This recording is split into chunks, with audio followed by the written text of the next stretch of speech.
എൻ്റെ ആദ്യത്തെ ട്രെയിൻ യാത്ര ഞാൻ 6ാം ക്ലാസ്സിൽ പഠിക്കുമ്പോഴായിരുന്നു, അതും കൊല്ലത്തേക്ക്. അന്ന് ആദ്യമായിട്ട് ട്രെയിൻ കണ്ടപ്പോൾ ഉണ്ടായ ഒരു എക്സൈറ്റ്മെന്റ് ഇപ്പോഴും എനിക്ക് എവിടേക്കോ നഷ്ടപ്പെടാത്തൊരു ഫീലാണ്. ട്രെയിൻ കണ്ടു കഴിഞ്ഞാൽ ചുമ്മാ ഇങ്ങനെ നോക്കിയിരിക്കാൻ നല്ല രസമാണല്ലേ. ഇതിൻ്റെ ഇടയിൽ കൂടെ ഞാൻ ഒരു ആവശ്യമില്ലാതൊരു വാട്സ് ഇൻ മൈ ബാഗ് ചെയ്യുന്നുണ്ട്. ഒരു രസം. ആകെ ഉള്ളത് ഒരു കർച്ചീഫും പിന്നെ ബെല്ലാവിറ്റയുടെ ഒരു പെർഫ്യൂം ഉണ്ട്, എൻ്റെ ലൈസൻസ് ഉണ്ട്, ഒരു ATM കാർഡ് ഉണ്ട്. ക്യാഷ് ആയിട്ട് എന്തോ ഭാഗ്യത്തിന് ഒരു 50 രൂപയും കൂടി ഉണ്ടായിരുന്നു. പിന്നെ കാറ് പാർക്ക് ചെയ്തതിൻ്റെ റെസിപ്റ്റും ഉണ്ടായിരുന്നു. ഇത്രയും സാധനങ്ങളെ ഉണ്ടായിരുന്നുള്ളൂ കേട്ടോ. ആ ബാഗ് കിട്ടിയ പിന്നെ ആ ബാഗ് മാത്രമേ ഞാനിപ്പോൾ പുറത്തു പോകുമ്പോൾ ഇടാറുള്ളൂ. ആരെ യാത്രയാക്കാനാണ് ഞങ്ങൾ വന്നേക്കണേന്ന് വെച്ചാൽ എൻ്റെ രണ്ടാമത്തെ ചേച്ചിയുടെ ഹസ്ബൻഡിൻ്റെ അനിയനാണ് കേട്ടോ ഇത്.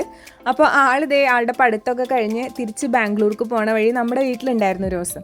അപ്പോൾ ആളെ കൊണ്ടാക്കാൻ വേണ്ടിയിട്ട് റെയിൽവേ സ്റ്റേഷനിൽ വന്നതാണ്. ട്രെയിനിൽ കയറുമ്പോഴും ഇറങ്ങുമ്പോഴും ഉള്ള അശ്രദ്ധ കാരണം എന്തുമാത്രം അപകടങ്ങളാണ് വരുന്നത്. എന്നാലും ആൾക്കാർക്ക് ഒരു പേടിയില്ല കേട്ടോ. കഴിഞ്ഞ വർഷം ഞങ്ങൾ ട്രെയിനിൽ വേളാങ്കണ്ണി പോയിട്ടുണ്ടായിരുന്നു. റിട്ടേൺ വരുന്ന സമയത്ത് എൻ്റെ ലൈഫിൽ തന്നെ ഞാൻ ഒരിക്കലും മറക്കാത്തൊരു സംഭവങ്ങളൊക്കെയാണ് ഉണ്ടായത്.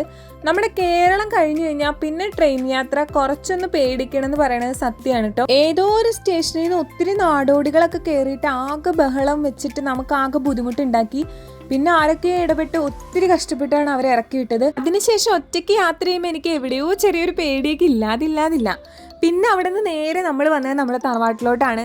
നമ്മുടെ സ്റ്റുഡിയോയിൽ അങ്കമാലി സ്റ്റുഡിയോ ഇപ്പോൾ എനിക്ക് ശരിക്കും ഒരു തറവാടാണ് കേട്ടോ. അങ്ങനെ തറവാട്ടിൽ കയറി കാർണോരെയൊക്കെ കണ്ട് അവിടെ കുറച്ച് പൈസയും ചിലവാക്കിയിട്ട് അവിടെ നിന്ന് ഇറങ്ങി. പിന്നെ നേരെ പോയത് അടുത്തൊരു തറവാട്ടിലോട്ടാണ്, മാക്സ്. ഇവിടെ ഇപ്പം ഞാൻ അധികം വരാറില്ല, എന്നാലും അവിടെയും കയറി അവിടെ ഒന്ന് ഒപ്പിട്ടിട്ട് തിരിച്ച് വീട്ടിൽ പോന്നു കേട്ടോ.